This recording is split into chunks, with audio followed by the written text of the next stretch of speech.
Hey, everybody, thank you so much for tuning in to episode 35 of the Fourth String Sports Podcast. I am your host, Brady, with my co-hosts, Mitch and Skylar. Boys, how are we doing tonight? I'm on the edge of my seat right now. Watch Raptors Celtics is just too close of a game. I just have one question that comes to mind right now, and that's, where was Gondor when Westfold fell? When the Westfold fell? When the Westfold fell, Mitch. Yeah. God damn it. How can you... those are like my favorite movies, and you fucking just slaughter it. Where was Gondor when Westfold fell? I hate you. That's it. Show's over, you guys. We made it to 34 and 0.2 episodes. You know. You didn't even try like the easier one, the Gondor Causeway! Gondor Causeway! Come on, man. Jesus Christ. This is the new... Welcome to the Lord of the Rings podcast here. Jesus. Where were the Eagles in the beginning? Okay, I'm not having this conversation with you again. So what's on tap for our sports podcast today, Brady? We're talking about the Eagles. Oh, no. So no, this is our first episode where we're not breaking down an NFL team. We made it through all 32. All 34 episodes are up on Spotify and SoundCloud. We're working on getting the two most recent ones up on YouTube. So go listen to us on there. Follow us on everything. Facebook, Twitter, Spotify, SoundCloud, Reddit, YouTube, the whole 9 yards. Email us your guys' thoughts at fourthstringsportssp@gmail.com. That is FOURTHstring@gmail.com. Today we are going to be talking about kind of game 2 of Bucks Heat. Heat take a 2-0 lead in that series off of what we'll call a questionable foul to end the game. We have game 3 of Raptors Celtics happening right now. As Skylar alluded to, it was tied at 95 with about 4 minutes left here, so we'll keep updates on that. We finally have the semifinals of the West set up after the Thunder lost to the Rockets on what could only be described as like putrefying irony of James Harden making a play defensively to win a game. So we're going to look forward to the Nuggets versus Clippers game 1, which is going to happen pretty soon here. And then we have Lakers versus Rockets game 1 tomorrow. We're also going to be talking about some other news across the NFL. Leonard Fournette to the Tampa Bay Buccaneers. Bleacher Report came out with some possible NBA trades. We're going to talk about just a couple of them. We have our What's List, where we're going to be each breaking down 3, I call them like sports conspiracy theories, which are 3 just what ifs in sports. We're all going to be talking about like what if this had happened instead of what happened, and the impact that we think it would have had on that respective sport, and if in fact the world would have ended. We have our hero of the episode, we have our putts, and we are also talking, as we broke down the schedules and our record prediction for each NFL team, we're also going to talk about how we think the playoffs is going to work out this year in the NFL. And then on the next episode, we're going to break down the 3 Power 5 conferences that are playing football this year: Big 12, SEC, Pac-12, or Big 12, SEC, ACC, and who we think is going to win those conferences. We're going to talk at that point again about the NBA, and then we're going to start our weekly pick'em. Today is Thursday. The NFL season officially starts next Thursday with Kansas City versus Houston. Blech. So I know it's going to be a fucking slaughter. So we are excited for that, but we are going to be doing a little like in-house competition where we're going to be picking the winners of each game, and whoever has the best record out of the 3 of us at the end of the season gets the other 2's life savings. So, What the fuck? Yeah, it was in the $0. It was in the if you want $0, it was in the fine print of the contract you guys signed. I already have a bet going this season. And then we also have our fantasy league. We are at 5 people right now. We're looking to get another one, or is anybody else who wants to join? We've posted that stuff all over social media. I haven't, just because I don't go on social media. I missed your chance to play with Slender Man. Yeah, we did. We've had a few people. I think this is more of the automated thing where I think people go into like randomly join a league, and then it puts us into our league, and then they see that it's a sports podcast league, so they back out. So we are still looking for some other stuff with that. We're going to have our fantasy episode where we're going to break down our draft and stuff like that.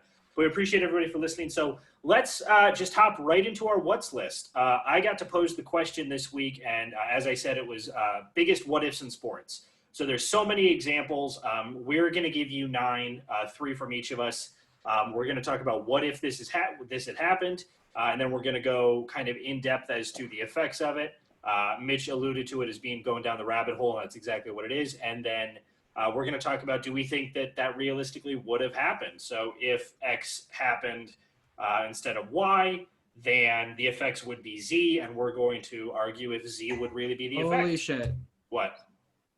Kemba just hit a shot with...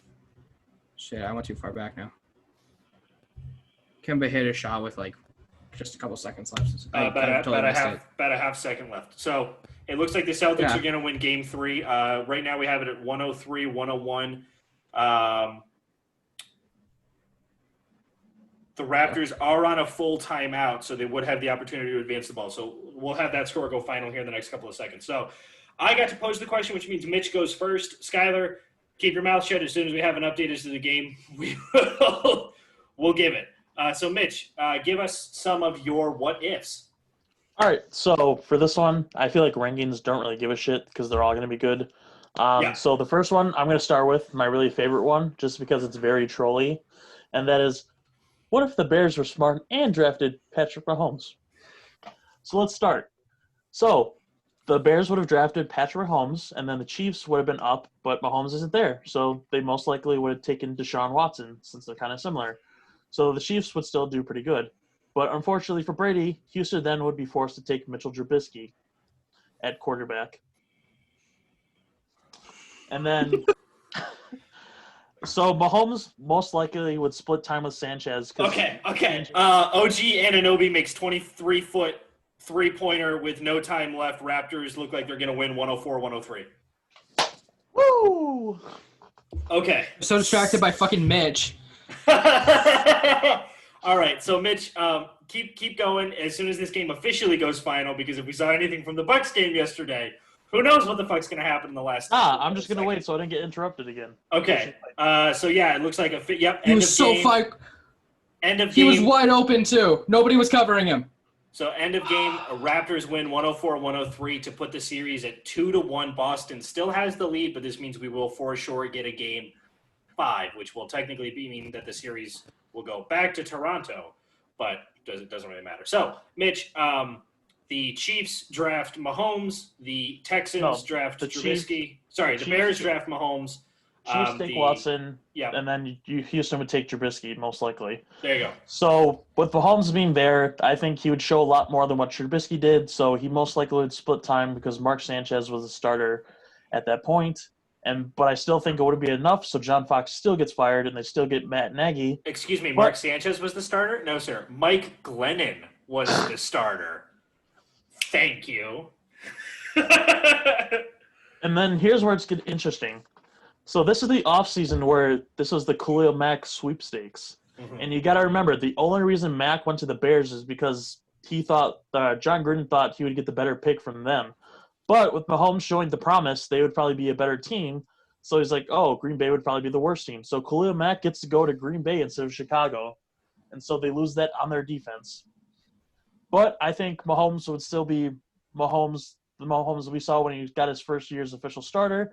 So I still think they would get the first seed in the North, but they wouldn't win as many games just because with him being green. I still think they would beat the Eagles just because it came down to, pretty much a bad blocked kick. So they beat them.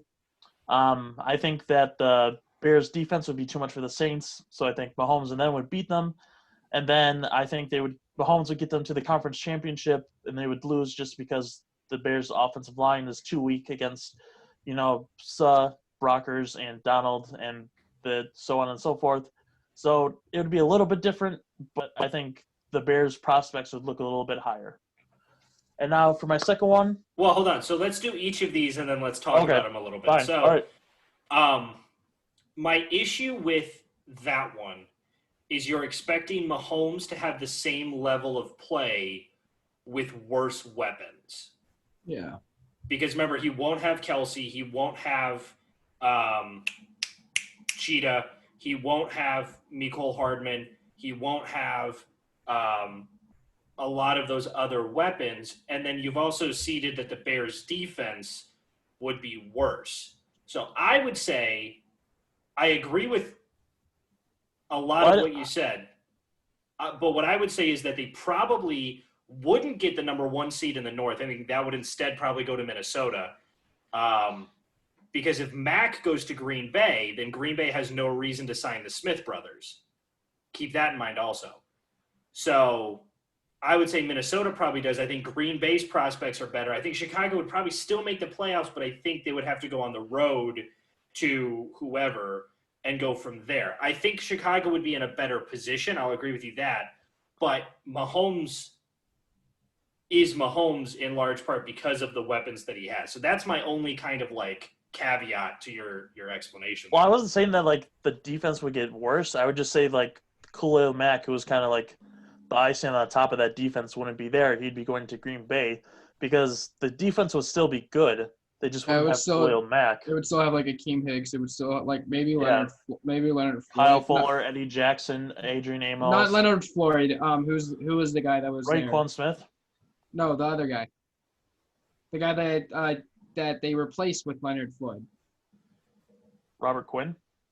Yeah, no, I was right. Leonard Floyd, who they replaced with Robert Quinn. Leonard Floyd might have gotten some more sacks in there too. So I mean, but would it have been enough to replace the 12.5 sacks for Mac, the touchdown, the forced fumbles, the QB hurries? I don't think so. But their defense would still be really good. Still be a top 5 defense. No, I don't think it would be top 5. Definitely be top 10. Yeah, top 10. Maybe the rush defense would still be there, and their secondary still be really good. It might be top 10 statistically, but a large part of the reason why the Bears were so good was that they were forcing turnovers, and a large part of that was because of Khalil Mack. So I don't know if the Bears' defense would. Yeah, Eddie Jackson. Okay, but if you look through there, a lot of times when the quarterback was delivering a bad pass, it was because of the pass rush, right?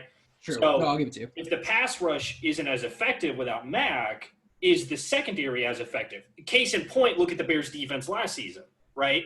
Pass rush wasn't as effective, so the defense couldn't create turnovers. Defense couldn't create turnovers. Offense suffered because of it. So I agree with I think that the Bears would definitely be in a better position, but I don't know if Mahomes wins a Super Bowl, if he wins an MVP, if the Bears really even make it out of, let's say, even the divisional round of any playoff game. But I would agree that the Bears would be in a much better position, and Houston would be further in the crap hole than they are now. Yeah. All right, on to my second one. What if, this is for the NBA, what if David Stern didn't veto the CP3 trade? Ooh. All right, so just to remind you of what the trade terms were. So CP3 would join Kobe in LA. Pau Gasol would go to Houston. Kevin Martin, Lamar Odom, Goran Dragic, Louis Scoll, and a first would go to the Hornets, now the Pelicans.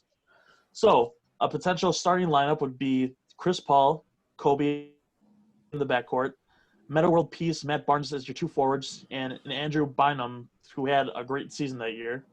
I still think they would beat Denver. I think that a CP3 and Kobe backcourt would be able to upset the James Harden, Kevin Durant, Westbrook, Serge Ibaka, OKC Thunder.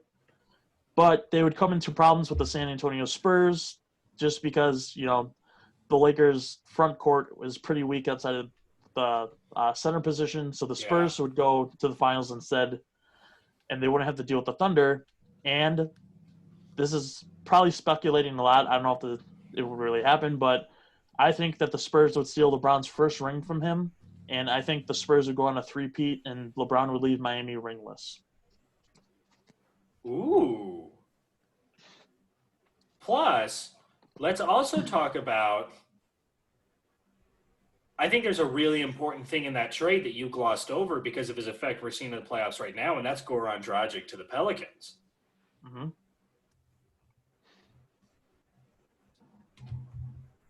Ooh, that would be I would agree with that. Like, that would be very, very interesting. The only thing I would maybe push back on is I don't know if without Gasol, the Lakers would be able to beat the Thunder in round 2. because I don't think they would have anybody to cover Durant. Like Meta World Peace was not playing the way that he had in the past. So I think that would be the key thing. But again, at the same time, that was a really young Thunder team versus what at that point would be a very experienced Lakers team. So I could see it going back and forth, but that would be maybe my only pushback would be the Thunder possibly beating the Lakers in the second round. But everything else to me seems very feasible. Skylar? No, same. I think that it's a pretty good one. I just have kind of forgot that was like David Stern's last big thing he did before he left. No, because when was that trade supposed to be again? 2011. 2011, yeah. Yeah, so that would have been right after they played the Celtics in back-to-back finals. Yeah, this would be the year that the Heat beat the Thunder in the finals. Yeah. Yeah, because that would. This is LeBron's first ring. Yeah, no. Because remember, 2010, the Heat lost to the Mavs in the final. 2011, they beat the Thunder in 5.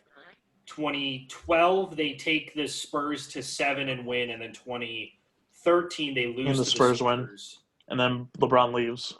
No, I'm talking about what really happened. Oh. And then they beat the Spurs, and then they lose to the Spurs the next finals, and then LeBron goes back to Cleveland. Yeah, that's what I meant. Sorry. I thought they won back-to-back. They did. They lost so LeBron went to 4 finals with the Heat. Oh, yeah. Sorry, I got it now. Yeah. I got it. Lost the first one, won the next 2, and then lost the 4th. Yeah. Yeah, no, I'm just trying to imagine CP3 and Kobe team. Maybe Kobe then would have retired as early as he did. Yeah. If CP3, because they would have definitely been in contention with those Spurs teams at the top of the West. And maybe LeBron never goes to the Lakers. Maybe. Because if CP3 would still be there, maybe LeBron never goes to the Lakers. But I think that there's then another thing you have to talk about, which is what the Clippers would look like. Like, would Doc Rivers have ever gone to the Clippers without CP3 being there? And if that's the situation, would Kawhi have gone to the Clippers?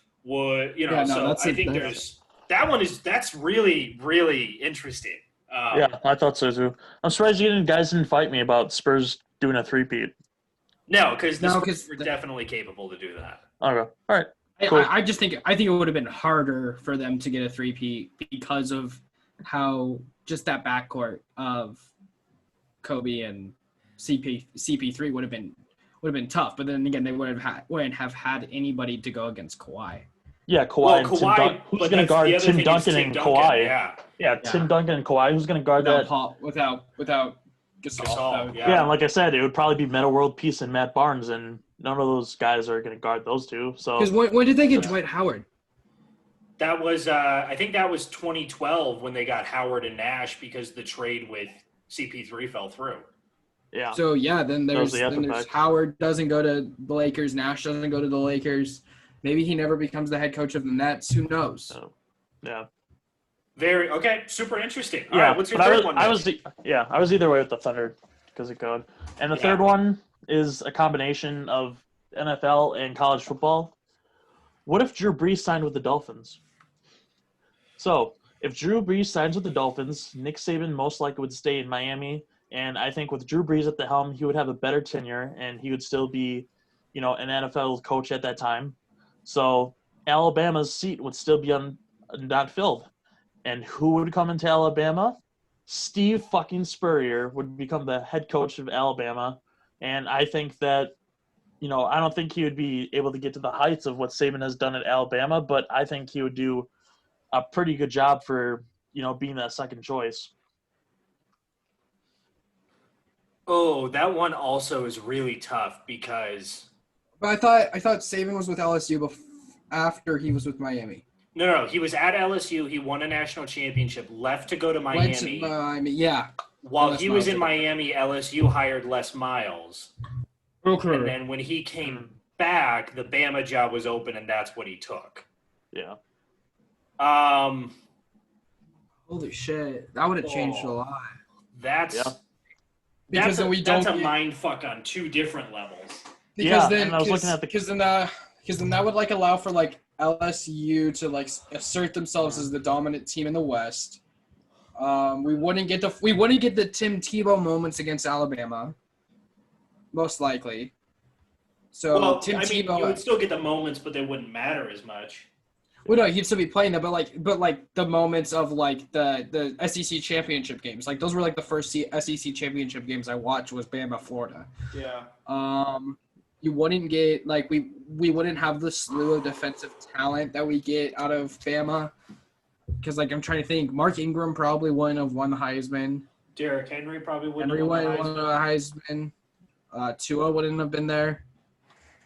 Ooh. Steve Spurrier probably wouldn't have Steve Spurrier wouldn't have gone to South Carolina. Yeah. Well, and then we also have to talk about, what would the Saints look like if Drew Brees had signed with the Dolphins? What would the AFC East look like? Would the Patriots be as dominant if Drew Brees was in Miami? Because that was like I don't 2004, think, right? Yeah, 2007. 2007. I don't think Oh, they would. Well, not Belichick that and Brady second- versus Saban and Breeze, that would be fucking fun to watch every year. No, that would be fun to watch every year, but I don't know if because the thing is that Belichick's a defensive coach. Like Brady basically ran that offense himself with McDaniels. So But here's what you also have to keep in mind is that Breeze on Miami immediately makes them a better team. So instead of drafting guys like, let's say, Ryan Tannehill, they draft a defensive back, a wide receiver. They draft much better because they don't have to draft quarterback. They don't have to trade for Josh Rosen. They don't have to draft Tua Tagovailoa this year. True. So, and the other thing is that would fit really perfect, right? 2007, the Patriots go 16-0, go to the Super Bowl, but they go back in a few years later. But then from Super Bowl 46 until Super Bowl 49, they have a rough patch, and then they struggle against Denver going into 50. So the question is like, are the Patriots that dominant? Do they win the AFC East so they get some of those home playoff games? I think ends up being the question there. And you got to remember that the Dolphins are basically what the Bears are right now. They had a really good defense at the time. Some Hall of Famers on that defense, but the offense is what the trouble was. And you put Drew Brees there, the offense gets a little bit better, and then you start building an offense. You definitely could see, the Dolphins and the Patriots fighting for the division every single year. I don't think they would get that perfect season and get to many Super Bowls with, Drew Brees leading that kind of Dolphins team with Saban at the helm. Yeah, but would Drew Brees be able to make it to the Super Bowl? I mean that then is the other question. Would Drew Brees? Would it be that either the Dolphins are so dominant or dominant enough to get in a good enough position to reach a Super Bowl, or do the Patriots and the Dolphins just beat the shit out of each other? But I think you can argue the Dolphins have a better defense than what he's ever had in New Orleans. So here's the other thing you have to keep in mind. If Drew Brees is never part of the Saints, does Brett Favre take the Minnesota Vikings to a Super Bowl? True. Would the Saints even be a thing? Well, but if the Saints aren't a thing, then who else would they play that year? Arizona, Philadelphia, and Minnesota was a better team than that. The Saints went to the NFC Championship game the year before they got Brees. Well, no, they went to the NFC Championship game the first year they got Brees in 07 because in 06. No, in 06. No, that was Brees' first year was 06. Yeah. Because they lost to the Bears, who then lost to the Colts in the Super Bowl. Yeah. That was Brees' first year because that was the first year that the Saints were back in the Dome after Katrina. So yeah, and if he isn't there, maybe the Saints, are a defunct team right now. Because Brees kind of basically saved them. Yeah. I mean, I could definitely see it. That's definitely a very interesting possibility. Okay, well just Mitch's three alone, I think are a little bit of mindfuck. So Skylar, I'm excited for what you have set up for us. Better top this. I'll go with the first one that's just like truly like mind that just as like it was the first thing that came into mind when Brady gave this. It's what if Nebraska doesn't fire Frank Solich? Okay, you got to Frank walk Solich- me through that time frame. Okay. So this is early 2000s. Frank Solich was the head coach right after Tom Osborne. Okay. So this is what he did with Nebraska because he was there for 6 years. Okay. Right. He went in the year right after. He went 9-4. Went to the Holiday Bowl, lost that. 99 went 12-1, and lost in the Fiesta Bowl.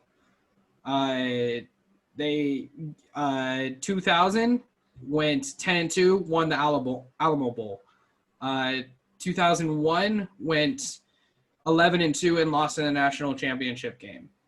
That they never 2002 should went have that they never should have been in. been. 2000 or in 99 they also won the Big 12. 2002, his worst year, they won 7-7, lost in the Independence Bowl. And then in 2003 they went 9-3 and he got fired. Why did they fire him? So- Yeah, why did they fire him? I gotta know. because the AD at the time was an asshole and he wasn't winning big games. It's very similar to why we fired Bo Pelini, except for Bo Pelini was getting destroyed by Wisconsin. Yeah. And Well, I mean, Iowa. I'm assuming Frank Solich didn't also bring his cat to practice. that's also true. Yeah. Frank Dude, that Solich- shit, do you remember the Okay. Dr. Evil memes? Yes, I love them. Okay. Isn't Bo Pelini But- in LSU now? Yeah. Yeah, Okay, he's so this guy- he's back. Yeah. So if Nebraska never fires Frank Solich, who Yeah. had been part of and whose worst season was 7-7 up until like in his 6 years. Mm-hmm. Right after that, they hire Bill Callahan, Mm-hmm. who had just won a Super Bowl, or just gone to the Super Bowl, right? Won Super Bowl. With who? Tampa Bay. No, Gruden won the Super Bowl with Tampa Bay that year. Okay, so he was with the Raiders. Yeah. So Bill Callahan's only time he came into college football was to coach Nebraska. So if he doesn't go to Nebraska, is he still the head coach somewhere in the NFL between the years of 2004 to 2007? And then Maybe. if Frank Solich, is still the head coach of, let's see, I need to look it up. He's the head coach of Ohio right now. Oh, no shit, And- really? Yeah, and his worst season there was the season he's had 2 losing seasons at Ohio.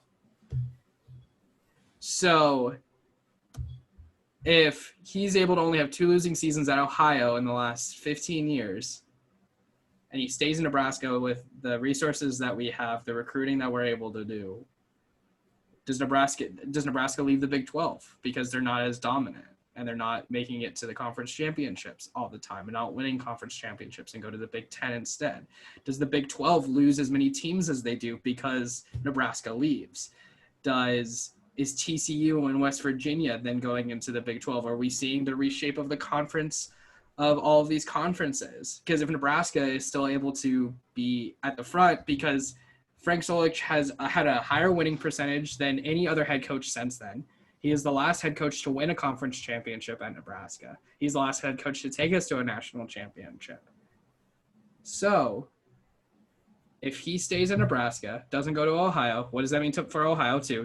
Do they see the success that they've had? Does Joe Burrow then end up going to Nebraska? Because Frank Solich recruited both of his brothers to come play for Nebraska. Do we see the flux of in-state talent leave Nebraska? So does Noah Fant and guys like that start going to Nebraska instead of leaving the state? Do we see, does Mike Riley ever leave Oregon State? Does Scott Frost ever go to Oregon?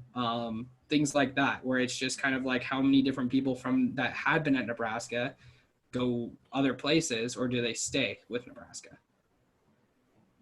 Does Wisconsin? I guess this one's a little more difficult because I'm not as fluent with the Frank Solich era. I would most likely say that Nebraska would be better in the late tens, in late 2010s, probably late 2000s, early 2010s. Yeah, I the only time s- the I still. only- Sorry, go ahead. the only time we did not finish in the AP top 25 was when we went 7-7. Every I other s- year we finished. I still think Nebraska would have left the Big 12 because remember, Colorado had left before Nebraska did. Now, I also understand Colorado wasn't a powerhouse like Nebraska was, but Nebraska left the Big 12 for a lot of reasons. Most of them not because of football. I'm saying if Nebraska's as dominant in football, do they give that chance up to go play in a harder conference? I think absolutely they would. Because Nebraska has benefited from being a part of the Big Ten. Oh no, very much financially, very much. Yes. I think that Nebraska probably, I don't know if they would have won a Big Ten championship. I think that they maybe would have gone to a few more and we wouldn't have to deal with the absolute shit stick football that Nebraska does produce right now. No fault to Scott Frost, of course. No, that's mainly on the fact that Bo Pelini couldn't recruit and Mike Riley couldn't coach. But I think that one is very interesting because it has multiple conferences that could be affected by it. But I guess I don't have that much on it because I'm not. No, as it's familiar very with niche Frank and it's very Solich. Nebraska-esque. It was just one that like a lot of Nebraska fans think of. What happens if Frank Solich stays in Nebraska? Sure. Okay, I'll move on to the second one because I think it's much more interesting. What if Len Bias, the number 2 pick in the 1986 draft to the Boston Celtics, doesn't die 2 days later? He had just come off a Maryland team where he was averaging 36 points per game. He was then drafted by a team that won the finals that year. In the age of what we like the last golden age of what we consider NBA players, where we had in like 3 years we had Hakeem Olajuwon, Michael Jordan, Scottie Pippen, Charles Barkley, the guy that played for the Knicks. He's Patrick a head Ewing. coach for Patrick Ewing. All of those guys were drafted in that time. Len Bias goes to a team that just wins the finals, and I'll show you what like the next 4 years. This is what the next 4 years for Boston Celtics looks. Next 4 or 5 after 86. Okay, they lose in the finals in 86-87. They lose in the Eastern Conference Finals in 88, and then they lose in the first round in both 89 and 90 because that 86-87 team that Boston would have had just give you a sec. This still had a young Danny Ainge, a young Larry Bird, a young Rick Carlisle, an old Dennis Johnson, an old Robert Parrish, and an old Scott Wedman. So like this is peak Celtics team that would then be fighting for the rest like for a long time later. This had Kevin McHale on it. Bill Walton was on this team. An old Bill Walton was on this team. I guess I think that they probably would have beat the Lakers in the 87 finals, which permanently changes, the way that whole Lakers-Celtics rivalry is. Yeah, but then do they? Is set up. But then having this young guy with him and Larry Bird staying there for a while, and Len Bias, what does that do to Michael Jordan and the Bulls? I don't know if it would have done too much because Bird retired in 92. So even then, Bird only played 6 more seasons. Okay, so he retired in 92. So this is what the Celtics do between then. They lost in the finals in 87. They lost in the conference finals in 88. Lost in the first round in 89-90 and lost in the conference semis in 91 and 92. So do they make it out of those? Do they go farther? Are they a harder out with having a guy that was looked at to be one of the next big parts of the NBA in Len Bias. And again, this is we don't know because he died 2 days after he was drafted. I mean, I definitely think that they win a couple more rings, but I don't know if it has that much of an effect on Jordan because Jordan, 91, 92, Larry Bird was coming towards the end of his career. And the Bulls were a really, really good team. And I don't know if Len Bias would have changed that portion of history, but I would say that the Celtics probably would have won for sure at least one more ring in 87, if not maybe in 88 instead of losing in the conference finals. But I don't know. I think that, probably one or two more rings, but I don't know if it changes history that greatly. But then, and I think my only thing is a large portion of it is we can't solely look at what a guy did in college and place him into the NBA. And unfortunately with Len Bias, because he never played in the NBA, we don't know. Like there's been a plethora of number 2 overall picks that never panned out. So he could have been a bust for all we know. But true, but interesting. But if he succeeds, so let's say he succeeds, and they win 3 more rings with him.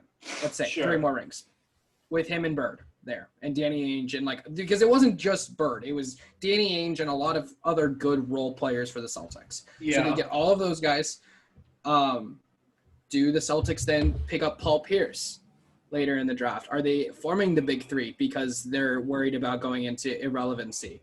Because they want to get Paul Pierce a ring, or are they going in a completely different direction? Does Danny Ainge then come in as the GM and get guys like Tatum and Brown? We get an Irving era. Like, if the Celtics are more successful in the 90s, which we all can agree was the late 90s, early 2000s was like the most lean part of the Celtics ever, up until like 07, 06, 07. That changed those because Len Bias would have been in he would have been again. Who knows if he even was a Celtic by then? But he would have been in the league and he would have been helping the Celtics get through some of those leaner times in the mid to late 90s.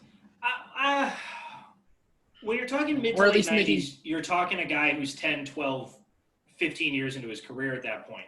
Well, I think late 80s, he definitely would have had a massive change. I still think the East is dominated by the Bulls in the 90s.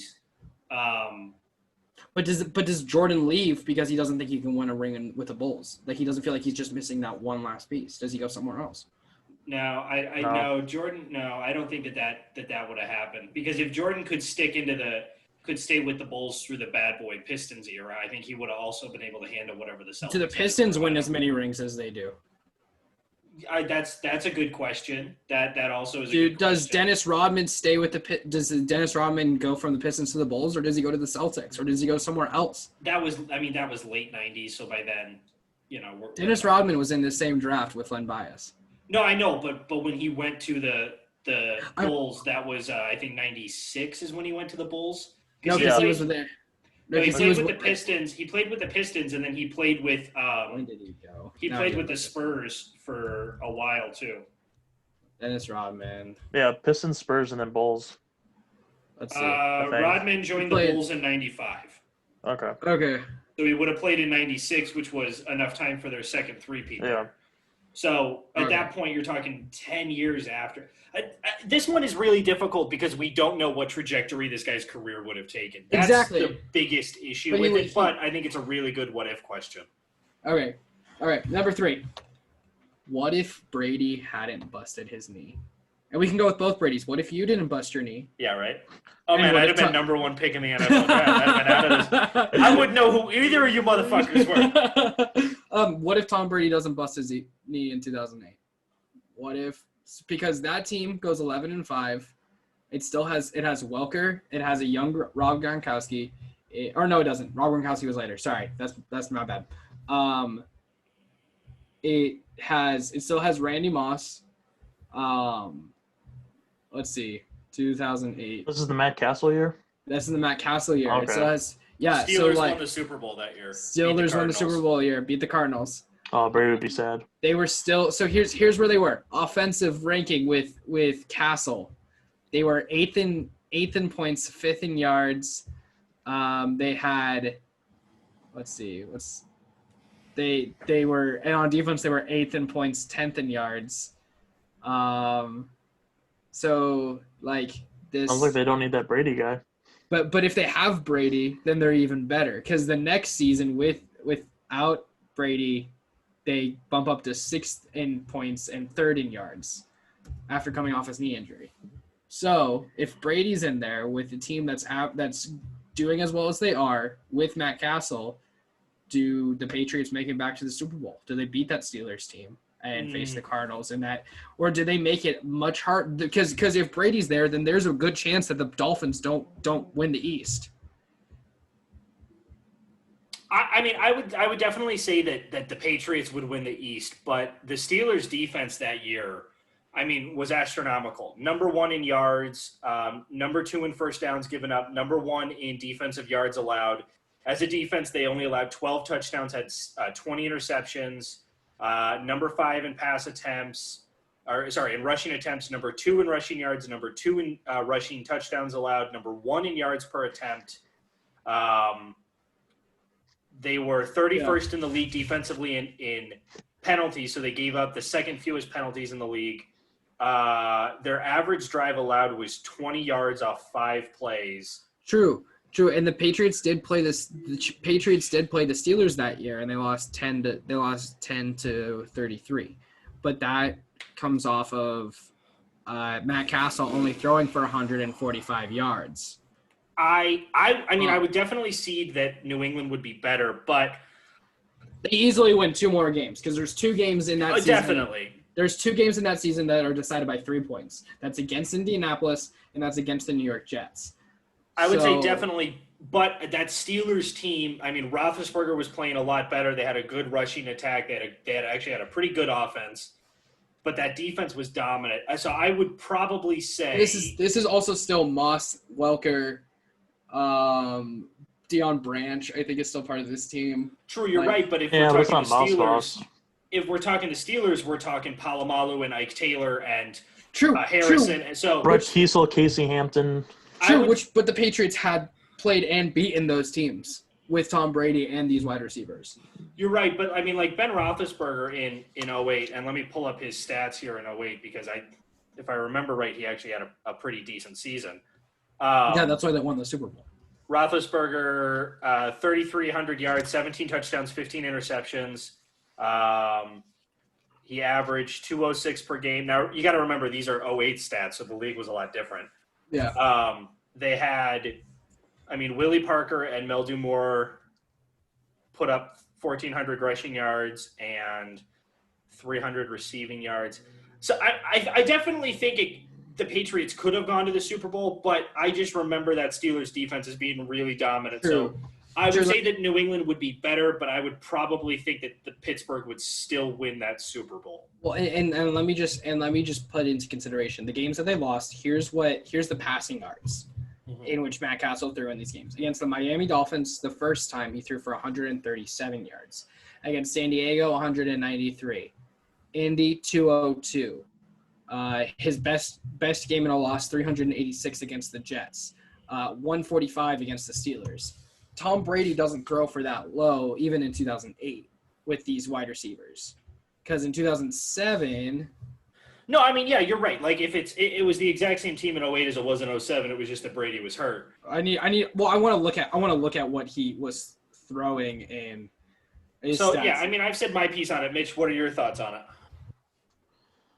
I don't know. I feel like the Steelers are at the height of their power during this time, and I still think we would get a Steelers-Cardinals Super Bowl. Even with, they're still pretty good, and even with Brady, I don't know how much higher they would climb, if that makes sense. I mean, I'll give it they'll win a couple more games, but I don't know if he'll make much more of a difference this year. So in 2007, he completed 68% of his passes, threw for 50 touchdowns, and 300 yards per game. The season after he got injured, he completed 65% of his passes, threw for 28 touchdowns, and was averaging 275 yards per game. So with the exact same offense, basically, that he was getting in 2008. Mhm. He is average, even if we're just taking 275 and 300 and putting those together. Now, the touchdown is massive drop off from 2007 to 2009. Yeah. That still with Randy Moss, still with Welker. Well, let me see who some of these other guys were on this team real quick.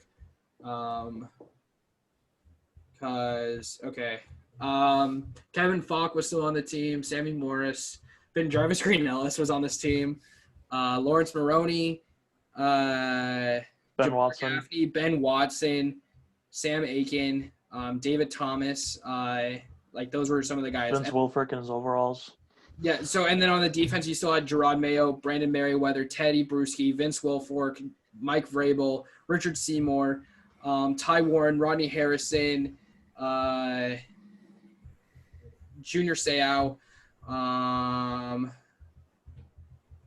Yeah. Yeah, I don't know. I mean, I think that they would have been better, but I don't think they would have won the Super Bowl that year. Plus, I still think football's a year-by-year league. I mean, we've Yeah. seen so many teams. Look at the Jaguars. They were in the AFC Championship. The next year, they're shit.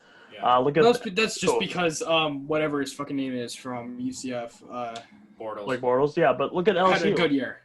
Look at LSU. The year before, they had the same exact team like you're alluding to, and they didn't do much. And then the next year, they go crazy and win a national championship. True, but So you can't count on Brady having that season this year. okay, but Because what I'm maybe saying he doesn't have those numbers if he doesn't get hurt and he doesn't get the surgery. Because people say once they get the surgery, they feel a little better. So True, but I'm just saying statistically, it backs him up. There was never a season in which the only season he threw less than 200 yards a game was his first season. yeah, but you're using stats from a career where he gets hurt. Well, you don't have the stats of their Okay, well, career even where but, Yeah, I know. I mean, prior to him getting hurt, though, the only time he threw for under 200 yards in a season was his first season. Yeah, I mean, I think we're probably at an impasse here, which is that the Patriots would have been better, but at least in me and Mitch's opinion, the Steelers probably still would have won the Super Bowl. Which again, but that it would have, instead of we can all agree the Steelers, there wasn't a team really stopping the Steelers from reaching that Super Bowl because who they played, the Jets in the AFC Championship game? No, not that year. They did once. I remember that. They did the year that they lost to Green Bay in the Super Bowl. In the playoffs, they played the Chargers, the Ravens, and then the Cardinals in the Super Bowl. Yeah, so I don't think they're playing the Ravens or the Ravens or the Chargers because things would have been mixed up because Miami wouldn't have won the East because it was close. Miami won the East by one game or a tiebreaker with New England, and if we can agree that New England's better and wins at least 2 games out of that, so they go to 13-3. That's challenging for the first seed that year, I believe. I mean, 13-3. No, because they would have had the second seed, so Pittsburgh would have had the third. So Pittsburgh would have had to play Baltimore in the first round, most likely New England in the second round, and then probably Baltimore in the NFC or the AFC Championship game if they got past New England. Because Baltimore had the 1? Baltimore had the 6th seed. Tennessee had the 1 seed. Oh, that was the year Tennessee won. Yeah, that was Kerry Collins when they went 13-3. Miami had the 3 seed. So if New England is 13-3, Tennessee would still have the 1. New England would have the 2. Pittsburgh would have the 3. So they would have had to play the 6th-seeded Baltimore Ravens in the first round. So I mean, it's an interesting debate. So let's move on to my list here. Very So good. number 3 on my list is one that crept into the back of my mind. It wasn't what I was originally going to do. But it was, what if Jabari Parker never got hurt? Ooh. That's a good one. So Jabari Parker in 2016-17, this was the season he tore his ACL the 3rd time or something like that. Yeah, 50th time. 51 games that year, 20 points per game, 6 rebounds, 3 assists, 49% from the field, 36% from the three-point line. The reason I bring this up is, what would the East look like? Well, if Jabari Parker never got hurt, I don't think we would have had the growth from Giannis, because Giannis was never meant to be the number 1 guy Jabari Parker was. When Jabari Parker got hurt, Giannis became the number one guy. So I don't think Giannis becomes an MVP candidate. I don't think Giannis becomes a Defensive Player of the Year candidate. He might still win Most Improved, no doubt about that. The Bucks become a team that is very forward heavy, but because of that, the Bucks probably never trade for Bledsoe, and we probably never see the emergence of Chris Middleton at the small forward position. The Bucks most likely don't have the success that they currently have. Now, Jabari Parker and Giannis took the Bulls to 6 in their first time in the playoffs, I think in 2015. The Bucks would make the playoffs a couple more times, but I don't think the Bucks reach the conference finals. I don't think they have the best record. I don't know if Jason Kidd gets fired when he gets fired. I think they may have kept him along, or at the same time, they may have fired him sooner if the production from Jabari Parker was where it was at and the Bucks were still the team that they were, which leaves the East open for some other team who's really in need of a small forward to pick up Chris Middleton from the Pacers, and that team ends up being the Philadelphia 76ers, who were very high on Chris Middleton and were about to trade for him before the Bucks picked him up from I'm sorry, I think he was actually Pistons. Detroit, not Indiana. He's a bad boy. I think I said the Pacers. But from Detroit. So if that's the situation, then the Sixers probably still struggle the way they do, so still end up with picks like Ben Simmons and Joel Embiid. But now the Sixers look a lot different because they have a driving point forward in Ben Simmons, a strong big man in Joel Embiid, and a thriving small forward in Chris Middleton, which means that the Sixers never have to trade for Tobias Harris. They never have to pick up Jimmy Butler. They don't have to pick up Markelle Fultz, and instead can draft a lot better. So the Bucks would remain in anonymity in the East, floating around the 4, 5, 6 seed, and the Sixers end up being a powerhouse. Now, all of this is contingent on Chris Middleton still having the production with the Sixers. I think this one is interesting because a lot of people ask, well, what if Jabari never got hurt? How good would the Bucks be? And my opinion on it is the Bucks would be worse because Giannis, I don't think, would be as dominant because they had their number one guy in Jabari Parker. Plus, you wouldn't have Coach Bud to, unlock his potential. Exactly. But yeah, Yeah. I agree with you, Brady. From that logic, I think that probably would be the most likely scenario.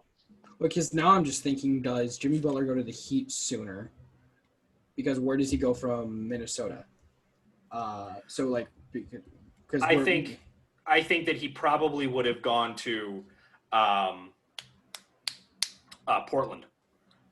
Now what is a Portland team with Damian Lillard and Jimmy Butler look like? And C.J. McCollum, exactly. And C.J. McCollum. That's the team. Does that team then beat the Warriors in the Western Conference Finals? Yep. They easily And then could it's have. Raptors, Portland, it's and Raptors, Portland Portland. could win. Portland Yep. could win that series. And then, They could be back-to-back championships right now. yeah, they could, because that team would easily wind up. That team wouldn't have been in need of a play-in. Does LeBron go to LA then?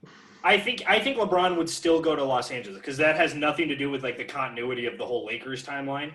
It's all about Space Jam. Exactly. But I think that the Trailblazers end up a lot better. I think Oh, yeah. the Heat remain in anonymity. I think the Bucks float at that. I think the Bucks would be more on par with maybe like the Magic right now. Or like the 76ers right now? Exactly. And I think that I don't think it has any change or any effect on what Boston does. Oh, no. Boston would still be like I one still or think two. Kawhi would end up with the Raptors. So then the top three in the East, instead of putting the Bucks up there, is Raptors, Celtics, 76ers. And the Bucks float as a team that's typically bounced in the first round because the NBA has moved to a backcourt heavy league. You win with a good backcourt. And the Bucks wouldn't have that by being so front court heavy and having Jabari Parker and Giannis Antetokounmpo. That's interesting. Yeah. I wanted to pull. I was originally going to do. Because now I'm thinking, okay, so if the 76ers don't draft Markelle Fultz, Now, they Yeah. probably wouldn't have the number one pick. Let's No, keep they that went in up mind. because that then year. the They wouldn't Celtics have had still number one the pick. Celtics still would have taken Jason Tatum because they Yeah. specifically traded with the 76ers because they knew the 76ers weren't going to take Jason Tatum, or else they wouldn't have traded at all. Because Danny Ainge is a god. All hail Danny Ainge. So the 76ers still have like the 2 then. So did they take up Lonzo then? What year was Fultz drafted? The same year Lonzo was. No, but Same what year. year, what year was that? Was that 2017? 2017, because that's when Tatum was. Tatum was taken. Yeah. I don't think they take Lonzo. I think instead, I think the Lakers still move to the Lakers would still have the 2 pick because that year the Sixers had the 3. Sixers had, yeah, the Sixers had the 3. So Tatum still goes 1, Lonzo still goes 2, and the Sixers would draft Dennis Smith from North Carolina State. Dennis Smith Jr., the point guard. Yep. So that they could The point guard move. by- They could move Simmons to a tall shooting guard position. Okay, because Markelle Fultz didn't. And then they would have had a small forward. They would have had a center, and then they could have done whatever they wanted at power forward. Because then So- the Celtics, then this makes me think that the 76ers don't sign Al Horford then. They don't sign Al Horford. They don't trade for Tobias Harris. Because what did the Clippers look like? What did the Clippers look like? Did they trade Tobias Harris? Because the game after they traded to the game right before they traded Tobias Harris, he had his best game as a Clipper, and then he was traded. Yep. The Sixers still have Landry Shamet. They still have some other. So this one was super interesting to me just because of the total wonkiness that it would create for the NBA. Yeah. So I'm going to move on to my number 2 one, and one that I'm super surprised you guys haven't brought up. What if the Charlotte Hornets, or not the Charlotte, well, I guess technically now the Charlotte Hornets, but originally the New Orleans Hornets, never traded Kobe Bryant? That's a good one. Because remember, well, no, they were Charlotte at that point. The Hornets drafted Kobe and traded him to the Lakers. So Kobe stays with the Hornets, and I don't think he ever wins a ring because Shaq still goes to the Lakers. Shaq ends up winning 1 ring out with the Lakers instead of, I think, 3. He still ends up going to Miami, wins another ring there, but the Lakers aren't as dominant. Kobe has a fantastic career with Charlotte, but I don't think he remains in Charlotte the whole time. I think he would eventually leave free agency, just the same way he tried to force his way out of the Lakers. But imagine how the NBA would be if Kobe never got traded to the Lakers. Yeah, then LeBron doesn't go to the Lakers. Then, like, we get LeBron versus Kobe in the East for the playoffs. We get LeBron versus Dwight Howard in the East for playoffs. We get Kobe versus the Celtics in the East for playoffs. Yeah, I mean, the Celtics were by far the best team coming out of the East there a couple times. So the Celtics would have at least another ring. Mm-hmm. And the Lakers, Kobe would never have 5. I think the Lakers probably would have won 1, maybe 2 with Shaq. I think Shaq still takes his trajectory down to South Beach and wins a ring with Dwayne Wade. But the Lakers aren't as dominant. The West remains open. And if the West remains open, what team swoops in there to win a bunch more rings? Greg Popovich and the San Antonio Spurs. Because that's right when the Spurs were really good, too. Yep, they end up winning probably 2 to 3 more rings. Popovich goes down for sure as the greatest head coach of all time. Tim Duncan probably ends up with retiring 5 to 8 rings in his career. Retiring early. Yep. Tony Parker, Manu Ginobili. Does Kawhi ever go to the Spurs then? Well, yeah, because he was originally drafted by the Pacers and then traded for George Hill.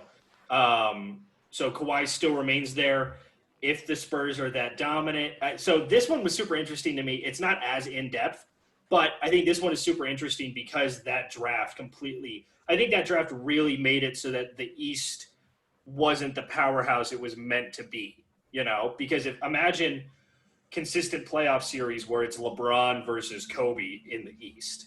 Kobe versus Pierce. Kobe versus Howard. No, that would totally shake up the East. Kobe versus Brandon Jennings. Yep. Bucks in 6. Because we never would have gotten the matchups in the finals we did. We would have gotten them in throughout the Eastern Conference playoffs where we exactly. So Yeah. maybe Kobe wins a ring with the Hornets. Where it's like the Spurs Um, where it's like the Spurs become almost the Cavaliers of the West, where it's just Yeah. like they're just there every year. And it Exactly. just- But I think another really important thing here is that if the Hornets have Kobe and are valued at a much higher franchise, does one They don't get Michael Kemba. Jordan buy the team? I buys the Bulls then. Do they ever leave Charlotte to go to New Orleans? Do they stay in Charlotte? So there's a lot of questions there that come up. Does CP3 get drafted by the Hornets? Exactly. All that kind of stuff. Do we see Kobe CP3 with the Hornets type thing? So I have to go get my laptop charger. okay, we'll hit a pause. All right, so then for my last one, this is one that I looked at. This is actually the inspiration for this entire list, was a video I watched, and that was, what if Peyton Manning declared for the draft in 1997 instead of 1998? I got a big one right off the bat. He doesn't Well- get his ass handed to him by Nebraska. Yeah, right. Now hold on, because I have to double check that. So Manning was drafted. Yeah, Manning was drafted in 98. So if Manning is drafted in 97, what team has the number 1 overall pick that year? Well, Bill Belichick led New York Jets. So this one gets very interesting because Bill Belichick was very high on Peyton Manning. But the issue was that once Manning decided he wanted to play one more year at Tennessee, Belichick very quickly afterwards forced a trade to be the head coach of the New England Patriots. So Belichick remains in New York with the Jets. Gang Green drafts Peyton Manning, and Gang Green wins not 1, not 2, but 3 Super Bowls with Bill Belichick. A large reason for it, and I'm only capping it at 3, they definitely could have won a lot more. The reason that I say that they would have won those is because New England never would have drafted some of those consistent late-round players that helped New England play the way that they did. So now the question is, well, what happens in New England? Well, I don't know who the head coach of New England would have been, frankly, don't give a fuck. There were way too many people. But 1999 rolls around. Tom Brady, yeah, right? Right. Oh Right. no! Definite possibility. Definite possibility. It brings Mark So- Sanchez with them. So 1999 rolls around, and one Tom Brady still gets drafted in the 6th round by the New England Patriots. One Drew Bledsoe still gets busted up pretty bad in the game. Tom Brady has to start, but Tom Brady wins. How many rings does he have? 6? 6 right now. Not 6 rings, but wins a big fat no rings with New England. Probably only plays as a career backup. Never gets the chance to develop under Belichick. Never gets the ability to work with the greatest head coach football has maybe ever seen. New England remains in anonymity. And just to throw it on there, a couple of years later, New England is on the market for a head coach, and who do they hire? But a young up-and-coming head coach named Eric Mangini to be their head coach. Eric Mangini creates the same environment in New England as he did with the Jets. Ironically, the Jets remain the top of not only the AFC East, but the top of the AFC in general. Brady and Manning, or Belichick and Manning probably would have won, I don't know if as many rings as he won with Tom Brady, but would have won quite a few. The Jets still had some really good pieces there. Former first-round pick Keyshawn Johnson never leaves the Jets because he gets to continue to play with Peyton Manning. Peyton Manning still has a Hall of Fame career, can add a couple more rings on his career. Tom Brady falls into anonymity. Bill Belichick creates the juggernaut of the New York Football Jets. And another interesting thing about this is that then in 2010, when the New York Football Jets play the Pittsburgh Steelers in the AFC Championship game in Pittsburgh, they end up winning this game, then go to the Super Bowl and beat Aaron Rodgers and the Packers in the 2010 Super Bowl, meaning that Aaron Rodgers never gets his Super Bowl ring and leaves for free agency shortly after. No, if Rex Ryan goes to the Patriots, then you know what? The Packers don't win in 2000. I'm saying it now. So this one to me was there's so many like what ifs with this one because Peyton Manning and Tom Brady, I don't think they ever have the duel that they did. I don't think that we ever see Which some Tom of those Brady won classic. handedly. Yep, I Peyton don't Manning, think. Chad Pennington. Exactly. Chad Pennington falls into anonymity because he's never drafted by the Jets because they already have their quarterback. Chad Pennington most likely goes to a different team named the Cleveland Browns. The Cleveland Browns, who had drafted a quarterback that year as well, end up being a little bit more of a juggernaut than the Patriots do. They never win a Super Bowl, but they at least get to one, is my expectation with Chad Pennington, because Chad Pennington was the only quarterback to be able to go mano-a-mano with the Patriots, with both the Jets and the Dolphins.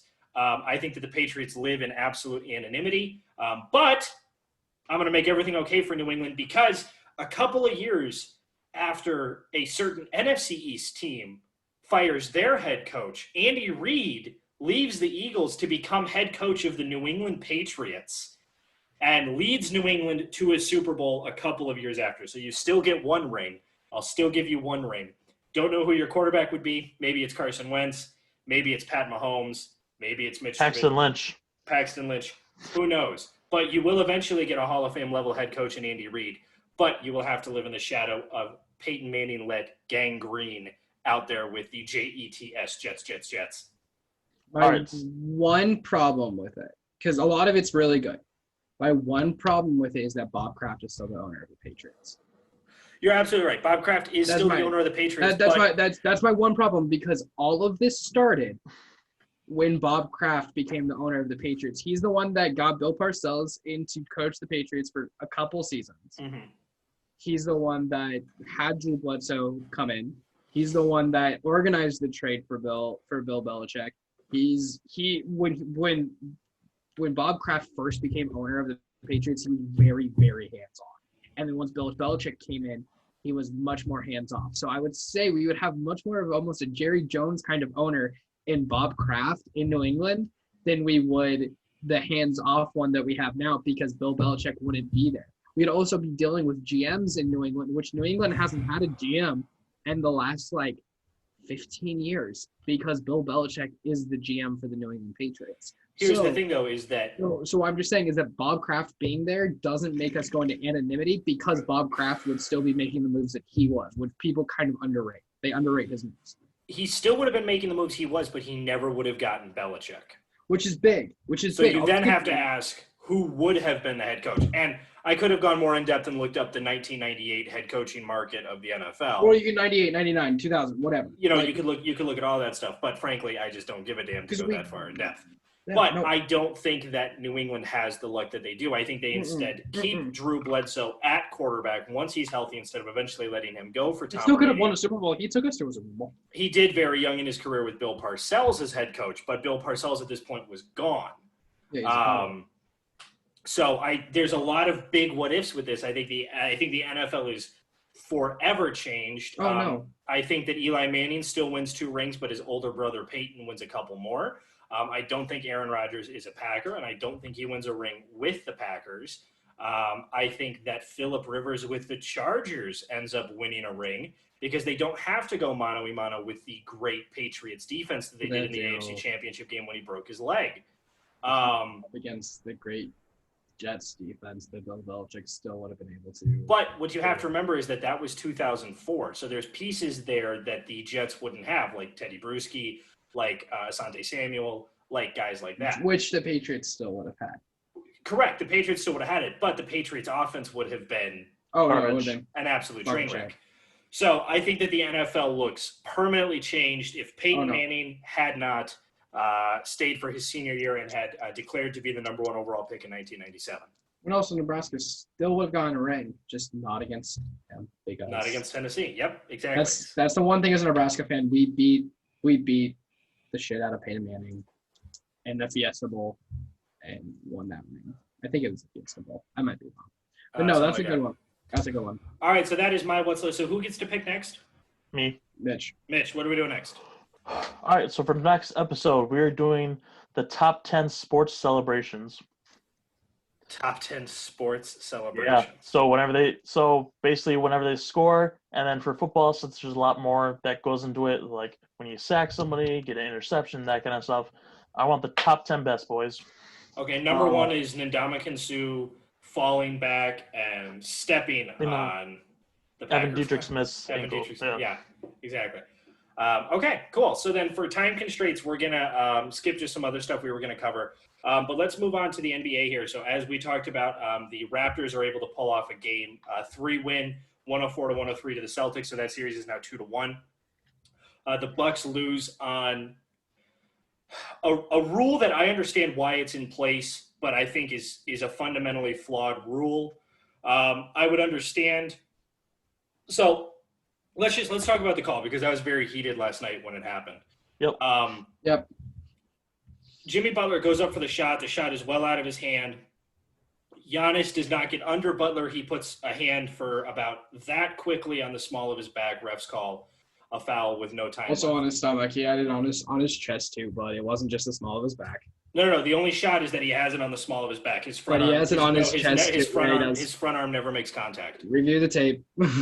His front arm never makes contact. So he does not impede the shot in any way, nor does he truly impede Jimmy Butler's ability to get down in really no way. The NBA calls the Zaza Pachulia rule and gives the Heat 2 free throws. Now, so first, before that call, I thought that the call on Goran Dragic, where the Bucks got 3 free throws, was an absolute shitty call. That one I'll say first off. That call should not have been called in the first place. Dragic was there first. I don't think he leaned into Middleton. I think Middleton leaned forward into Dragic. That never should have been called. If that's never called, the Bucks don't make that shot, they lose the game, then we never get the Jimmy Butler shot. So I truly feel like the NBA has to review those rules, because defensive players have rights. Like, they have rights. And I understand shooter safety because these guys are elevating 3-4 feet off the ground. Completely understand that. When Kyle Korver got his foot under Andre Iguodala and Iguodala got hurt, that was absolutely a technical foul. That one I agree with 100%. But when the shot is up, it's out of the hands, there's really no reason for that, in my mind, to A, be a shooting foul, and B, be a foul really at all. Giannis did not impede his ability to get back onto the ground safely. Neither did Goran Dragic for Chris Middleton. And that rule, in my mind, just has to be changed. I think that if the player is under the shooter, fine, call that rule. But at the same time, I think the refs also have to be cognizant of the fact that Giannis nor Goran Dragic were impeding the shooter's ability to get back onto the ground safely. And neither of those calls, in my mind, ever should have happened. Now, if you guys feel different, you feel different. I don't think either of those calls should have happened, and the Bucks probably should have lost that game, whatever it was, like 113 to 111 is what the score would have been, or 114 to 111, whatever it was. But I think that the NBA has to review that stuff. I mean, at least the NFL made an effort when the bogus pass interference call in Rams-Saints happened to allow pass interference to be reviewed, and it horribly. But that's one where the NBA and I think the referees have to go back to that and go, should that have actually been a call? Was Giannis really doing anything wrong? Was Goran Dragic really doing anything wrong? Because, man, like, I love the big scoring NBA, but defenders have rights too. Like, they absolutely have rights too. Well, if you're going to keep those calls, then just get rid of Defensive Player of the Year, because there's no reason for it. And the thing I'll add here, though, is that the NBA already has an ability to do that, and that's what the coach challenged. And I don't know why it wasn't brought up when Giannis got called for the foul, but it was definitely brought up when Dragic got called for the foul, because they're like, you know what, Spoelstra could review this, but he wasted his challenge in the first 3 minutes of the game. So Yep. so what I'm saying is that there's already a way in order for the NBA to fix this, because that's why they added the coach challenge. And I'm saying maybe add another challenge, maybe give them 2. Oh, I would agree with that. I would completely Maybe agree. give them 2, like do what the NFL does, do what the college does. You get 1 in each half, and then after that you're done. But like I agree on the need of the foul, like of the wording of that Zaza Pachulia foul to be clarified. Yeah, because no NBA shooter goes up and comes right back down. They must go forward and land in front of where they shot. They go forward, they go to the side, and they kick their leg out to get a foul. Yeah, Like, that's stuff that the NBA absolutely has to change. Which the NBA has made it. There have been way more calls way more calls on offensive on shooters kicking their foot out to get a call. right, There's yeah. there's been more of that, and we discussed last night, and something the Van Gundys are very upset about in any game you listen to. There's been an uptick in fouls on jump shooters in the playoffs, like skyrocket. And so what I'm saying is that while I agree with you that the call was bogus, Jimmy Butler's not a good 3-point shooter. Well, that wasn't a 3-pointer. That was inside the line. That was about Okay. It was a long two. Mhm. It was a long two. If I'm Giannis, he didn't need to be there because there was already a defender going towards him, Yep, you're right. and his defense was clear. If I'm Bud, I'm going up to Giannis and I go, I get the call's bullshit, but you shouldn't have been there either. Well, I don't know if Giannis shouldn't have been there. I mean, defensive player of the year. I just think that a large part of this is that Giannis has to have the wherewithal to understand. Don't touch the guy. You know, that's absolutely it. Well, Giannis has to have. not don't touch the guy. Just don't touch him while he's in the air, because that's exactly really where what the it is. foul came from. It wasn't that he impeded the shooter. It wasn't that he impeded his ability to come back down. It was that he touched him while he was in the air. Yeah. And that's the big no-no.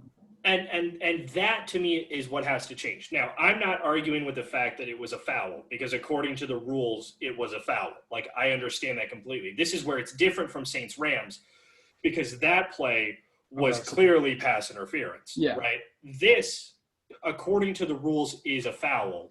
But what I'm arguing is, should it have been a foul? Is my whole thing. Mitch, do you have any opinion on it? Yeah, I didn't like your comparison to, the pass interference rule that happened this last season in the NFL to what's happening now with the Zaza Pachulia rule. Because even though the NFL did pass that rule, the officials basically decided whenever it comes up, we're not going to look at it and it's not going to get called. Because you're right. Because they didn't want it at all, and they were going to call it anytime, even if it And was that's why- warranted. So that's why the why NFL axed it this year. Like, So- it's yeah, not so a thing that's anymore. why it's out the door. I think it's more comparable to college targeting in football. Okay, sure. So the only reason I brought that up wasn't that it's necessarily comparable. It's that it shows that the league has the ability to change that rule. So it's not that it's comparable, because kind of as I stated, the NFL handled that pretty shittily, and there's no guarantee that the NBA wouldn't also handle this pretty shittily. I'm just saying that the NBA, the NFL, the NCAA, WNBA, whoever, NHL has the ability to change the rules, and this is a situation where the rules absolutely have to be changed. But Brady, I would say it's like, I'm going to complain about this next year when they don't. Next year when we what? When they don't. Because again, up until this bubble, like we've said, up until this bubble, the Zaza Pachulia rule wasn't a problem like this. Mm-hmm. It wasn't. Like, it was added because Zaza Pachulia was in the path of Kawhi Leonard getting there, and Kawhi Leonard suffered a horrible injury, and it ruined the Spurs' chances of, like, that's another good what if. What if Zaza Pachulia doesn't break Kawhi Leonard's ankle? So there's that.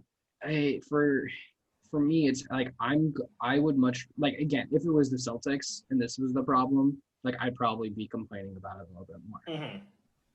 But I'm not going to complain about this until later, when I've noticed the NBA hasn't noticed the problem and then fixed it. Because the NBA, I will say, is the one league that's really good at noticing what problems there are with their rules and the regulations and changing them.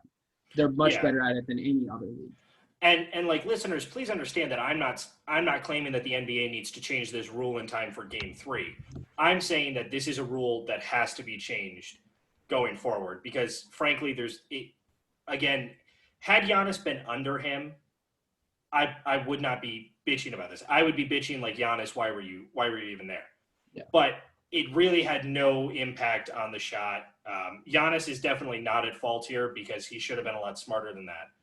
So now that we've seen that the Raptors can beat the Celtics, let's ask the question: do the Bucks, down 2-0 to the Heat? The Heat are now 4-1 on the season against the Bucks. Do the Bucks have a shot to win this series? I think they still do have a shot.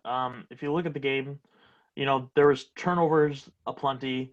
The Bucks players were causing shooting fouls on players taking shots from the three, and some of them it didn't even make sense because they can't even shoot a three to save their life. So I don't even know why they were there, and just small stuff like that. And Middleton and Giannis were the only ones pretty much putting up numbers. So the bench wasn't playing as good, and the 3-point was down.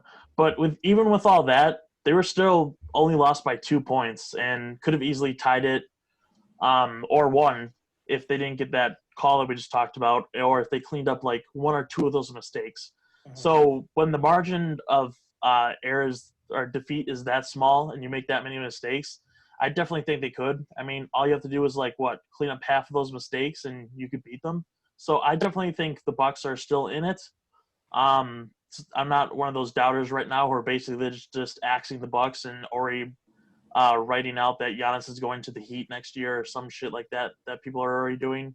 But yeah, I'm still faithful. I mean, if we get the same kind of crap in Game 3, then I'll probably lean towards more of the Heat are probably taking this series. But as of right now, I think the Bucks are still in it. I think the Bucks are in it, but I don't think they're going to win the series. Like back to the prediction I made before the series started. The problems that I had with the Bucks then are still here. They're still playing very sloppily. They're still playing like they don't really want to. Nobody on that team besides Giannis seems like they actually want to win a game. Too many fouls, too many turnovers, just playing dumb. Honestly, like Miami's winning because they're the smarter team right now. And they're beating the Bucks at what they're good at. It's not like what's coming out. It's not like Duncan Robinson and Tyler Hero are hitting 6 threes a game. They're still shooting relatively well from the three. They're scoring 30 points in the paint by the time we get to the fourth quarter. And that's not something that the Bucks should be allowing. They shouldn't at all. That's usually how much they allow in a total game. And with still 12 minutes left to play in the game, the Heat are already at the Bucks average. I still think that the Bucks are a good team, and I still think that they can clean some of this up because Coach Bud's a good coach. Like, that's why he's won Coach of the Year. That's why he's turned this team around. That's why he's been able to get as much as he has out of Giannis. So I think that it's still going to be a competitive series. Like, even if the Heat win in 5 or 6, it's not out of lack of trying from Giannis specifically. It's out of lack of production from everybody else on the team and just not smart basketball. So I still think that the Bucks are going to be able to win a game or two here or there. But it's getting scarier. Yeah, I'm going to be one of the doubters that Mitch referenced. This series is over to me. Giannis cleans up the free throw shooting. I think it goes 9 of 12. They still lose. We have no production from the bench. Connaughton, DiVincenzo have played bad. George Hill is really the only person from the bench who's actually putting up any production, maybe with the exception of Marvin Williams. Ilyasova hasn't played. Lopez hasn't played. They got to get those guys into rotation a lot more. After game 1, I was like, okay, this is Bucks Celtics semis last year, right?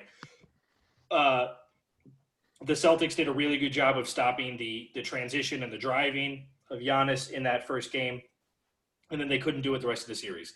Bam Adebayo alone for the Heat is beating up on the Bucks. I mean, in that third quarter, he caused 4 personal fouls alone or in the fourth quarter, he caused 4 personal fouls alone against the Bucks. The Bucks had Brook Lopez and I think Connaughton tie him up for a rebound, and the Heat still got that rebound. Yeah. The Heat are just putting in a much better effort. I think the Heat Jay are Crowder's playing out of his fucking mind. And the thing is that he's really not even playing out of his mind. He's just being incredibly efficient. Yeah. The Bucks that way in no production off their bench. Meanwhile, the Heat do. The thing is like the Bucks were shooting ridiculously well against the Heat for the majority of that game, but the issue was that the Bucks defense couldn't get a stop to save its life. Jimmy Butler goes from putting up 40 points in a game to I think putting up 12, and the Bucks still lose. Dragic wasn't as good in game 2 as he was in game 1, and the Bucks still lose. Hero and Robinson, I mean, Hero's had a lot more impact in game 2. Robinson has been virtually non-existent, and the Bucks still lose. Iguodala was great. Bam Adebayo was great. Derrick Jones Jr. was great. He only got a couple of minutes. They were getting 3-pointers from Kelly Olynyk. The Heat are just a deeper team. They're a better team right now. I think the Bucks can probably win a game, maybe two, but to me, the series is over. The Bucks can come back from a 1-0 deficit. They're not a team that is built to come down from a 2-0 deficit. The Bucks are a team almost very similar to the Rockets that are built to get a good lead and hold you off, as opposed to being able to come back. We haven't seen the scoring runs we've seen from the Bucks. Every time they would get within 5 of the Heat would go on a run. When they had that lead in the fourth quarter by a point off the Corver 3, I think the Heat rattled off 9 straight. Yeah, they went The Bucks went until that last minute of the fourth quarter, did not score a field goal for 4 straight minutes. Absolutely unexcusable. Brook Lopez is hot in the first quarter. He was hot in the first quarter of both games, and then he's benched. Eric Bledsoe was hot in the first half of game 1, and then he doesn't produce anything in the second half. Chris Middleton, again, I think he played better, had 23 points, but he was 6 of 15 from the field, 0 of 3 from the three-point line. Middleton has to be taking more than 3 three-point attempts in a game. The Bucks, I think, only had 25 three-point attempts in game 2. You got to, jack those numbers up, in the words of Matthew McConaughey. That's got to be better, and you can't be shooting 7 of 25. I don't think the Bucks have the ability here. I think that the key catalyst is the fact that Pat Connaughton has played like absolute horse shit. because he was the reason you guys beat the Celtics in the semis last year. Absolutely, he was. His ability to rebound was fantastic. His ability to hit clutch threes was fantastic. He's always a guy I sign on my NBA 2K team. I'm like, Oh I yeah, need Connaughton. his driving ability was fantastic, and all of that has disappeared. I love my Bucks. I'm probably not going to watch games 3 and 4. I think this series is over. No. Question for both of you guys: do you think the Raptors winning this game 3 is now pushing it into we're having more of a series, or do you think that they just won this game by chance? No, I'm saying Celtics in 6 at this point. I think the Raptors will be able to pull off another game, but this is Celtics in 6. The Raptors are shooting abysmally from the three-point line. Yeah, they shot the best they ever did in this fourth quarter. Yeah, Pascal Siakam has looked like absolute horseshit. Gasol has looked like horseshit. The only reason they won was because OG Anunoby grew a pair and decided to play some basketball. So I'm going to say Celtics in 6 at this point. All right, you, Mitch. It all depends. If they can take this win and carry the momentum, I definitely think it'll be a series. But if this is just one lucky shot by OJ Anunoby, then I think that the Celtics are still going to take the series easily. Yeah, I mean, just in my opinion, from watching the entire game, the only time they really did heat up was in that they went 7 for 15, 8 for 16. Sorry, they went 50% from behind the 3-point line in the second half against the Celtics. Yeah. Before that, Kyle Lowry had gone 2 for 18 from behind the 3-point line, and Kyle Lowry, Pascal Siakam, and Fred VanVleet all didn't hit a 3-point in game 2. Yeah. The Celtics defense is just outstanding. I think that they could still take it to 7 because it's the Raptors and they're just that way. But I feel at this point it's the Celtics series to lose. Just like in Heat, it's the Heat series to lose in the Heat Bucks. All right, so then let's just do quick record predictions for the West. For Nuggets versus Clippers, I'm going to take Clippers in 6. The Nuggets played a lot better the final 3 games of the opening round, but unless Jokic is putting up 45, which he has the chance to do because the Clippers are going to be guarding him with guys like Montrezl Harrell. Jamal Murray, I think, is going to get shut down. The Nuggets don't really have those other scorers who can help them out. So I'm going to say Clippers in 6, and that's being very generous. Yeah, I'm on the same wavelength with you. I have the Clippers going in 6.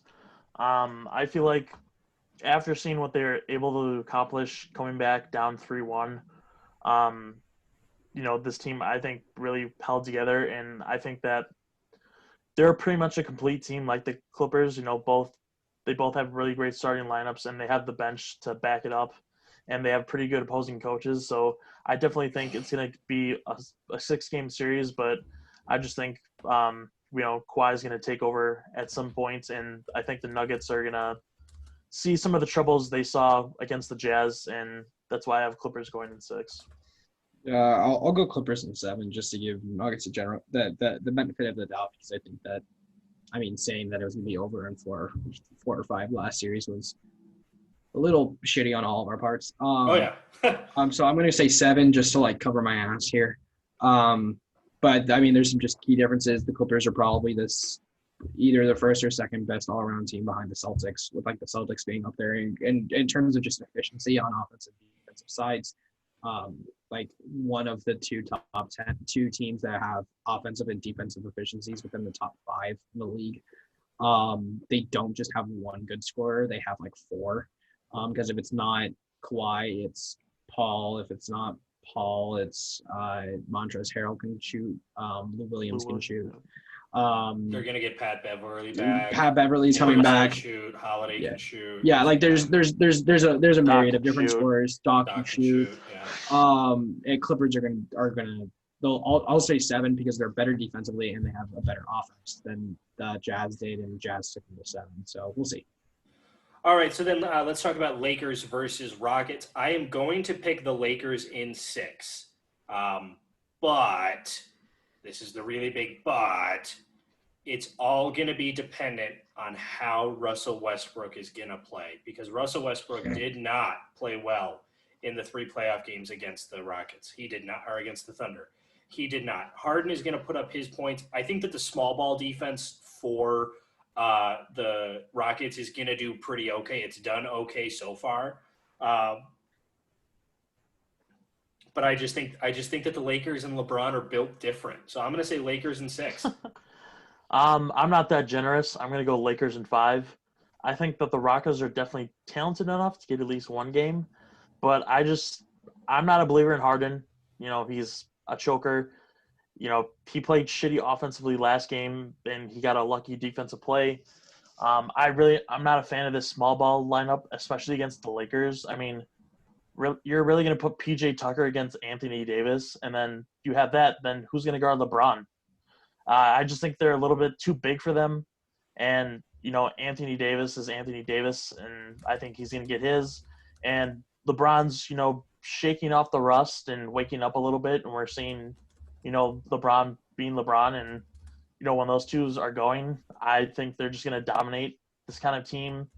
And I think, you know, the Lakers have a decent enough bench where the Rockets, it's like, eh. So I just think Rockets are good enough to get one game, but ultimately Lakers are going to have an easy time winning the series. So Lakers in 5. I'm going to say Lakers in 7, and this is after winning 4 straight because Harden chokes all the time. Okay, so you're going to have the Rockets go up 3-0, and then the Lakers. No, I'm just going to say Lakers. I'll say Lakers in 8. I'll go 6. I'll go with Brady with Lakers Lakers in in 6. 6. And that's just because like Brady alluded to, the small ball defense works, but when you have 2 big men that you have to guard, and they just happen to be the 2 most versatile big men in the game, and AD and LeBron, both of who are built different, it's just it's going to be rough. LeBron, the playoff LeBron has shown up, which is scary. Kyle Kuzma's been playing pretty good. Rajon Rondo might be coming back here soon, which gives them somebody to run the point besides LeBron. I don't know. It's like I want the Rockets to win because I just hate the Lakers. And that's because I'm a Boston fan. It's biased, just straight up. Yeah, I'll have to go Lakers in 6 just because they're the best team in the West. The only team that I think can really beat them is the Clippers. And, Yeah. So we don't get that yet. So quick update. At the half, Clippers on top of the Nuggets 69-51 in game 1. So already looks like the Clippers are running away with it. So we're going to skip a couple other stuff that we had planned here just for time constraints. So we're going to break down our playoff picture for AFC, NFC. Everybody's going to give their seed, playoff games that they think how they're going to go, and then Super Bowl matchup and who we think's winning the Super Bowl. So I'll go first. My seeding in the NFC goes San Francisco number 1, New Orleans number 2, Green Bay at 3, Dallas at 4, Tampa Bay at 5, Seattle at 6, Minnesota at 7. San Francisco gets that bye week. New Orleans faces Minnesota and gets their revenge and wins. Green Bay takes on Seattle and beats Seattle once again. And then Dallas hosts the Tampa Bay Buccaneers, where they lose to Tom Brady and the Buccaneers. So the round 2 matchup is San Fran versus Tampa and New Orleans versus Green Bay. I have San Francisco and that strong defense beating Tampa Bay, moving on to the NFC Championship game where they will face the New Orleans Saints after New Orleans gets to host Green Bay and beats them in the Dome, because at this point I think Louisiana has reopened completely. And then we get to the NFC Championship game. We get San Francisco versus New Orleans, and I think that Drew Brees is just built different. And the New Orleans Saints get back to the Super Bowl for the first time since Super Bowl 44. So then from the AFC, I have Kansas City at the 1 seed, Baltimore at the 2, the Colts at the 3, New England takes the 4 seed, Pittsburgh at 5, Denver at 6, Buffalo at 7. I have Baltimore beating Buffalo, the Colts beating the Broncos, and the Steelers beating the Patriots, only because I don't know the health situation of Cam Newton at that point.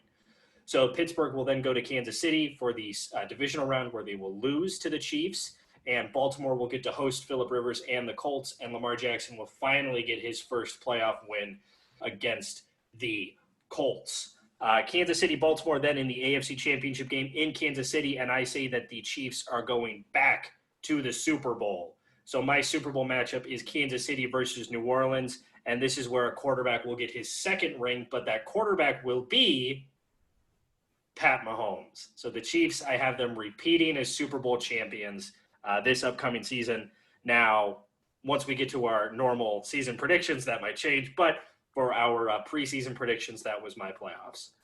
I think you're just doing that so Andy Reid can get more cheeseburgers. It's absolutely so Andrew Reid can get more cheeseburgers. More onion rings. More onion rings for Andy Reid. Jabba wabba wiki nipple pinchy. Okay, Mitch, your playoffs. All right, so we'll start. I'll do the same format as you. I'll start with the NFC.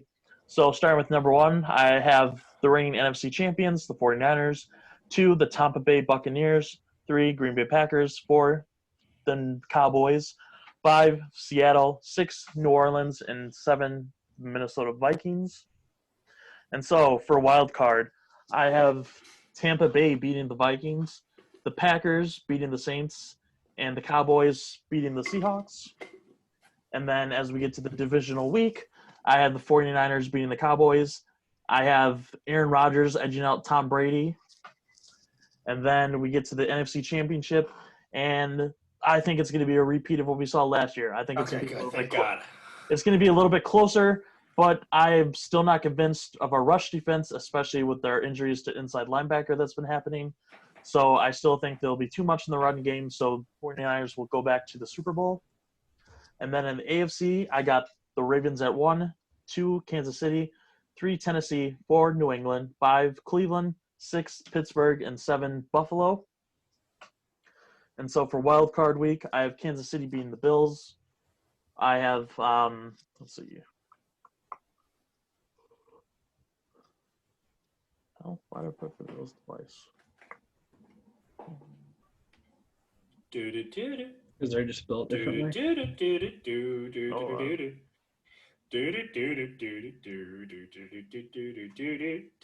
Oh, that's what I did wrong. Okay. And then I have the Steelers beating the Titans, and then I have the Patriots beating the Browns. And then for the divisional week, I have the Ravens beating the Patriots, and then I have the Chiefs beating the Steelers. And then for the AFC Championship, I have the Ravens upsetting the Kansas City Chiefs and spoiling Patrick Mahomes from doing a two-peat. And then in the Super Bowl, we get a rematch of the Ravens versus 49ers, and I think we'll get the same exact result that we got last time when they played, and Lamar Jackson will get his first Super Bowl ring to mirror Patrick Mahomes. Okay. All right. Skylar. Okay, so start with NFC like everybody else. Okay, with the bye, Niners get the first seed.